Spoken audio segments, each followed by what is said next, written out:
মাঝে মাঝে মনে হয় আমি মানুষ না, আমি একটা মোমবাতি। সময়ের সাথে সাথে সে শুধু পুড়ছে, পুড়ে পুড়ে আলো বিলাচ্ছে। অথচ ফুরিয়ে যাওয়া ছাড়া সেই আলো তার নিজের কোনো উপকারে আসছে না। কিংবা আমি এমন একটা মোমবাতি, আলো ছড়ানোর আগুনটুকুও যার নিজেকেই জ্বালাতে হয়। সাধারণ মোমবাতিতে তো কেউ না কেউ আগুন ধরিয়ে দেয়, আমার জন্য এই আগুনটুকুও নেই। নিজেকে পোড়ানোর সেই আগুনের আয়োজনটুকুও আমার নিজেরই করতে হয়।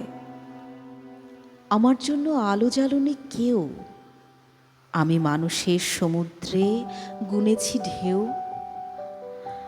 প্রিয় জীবন, তুমি কি জানো নিজেকে পোড়ানো সেই আগুনের নাম কি? নিজেকে পোড়ানো সেই আগুনের নাম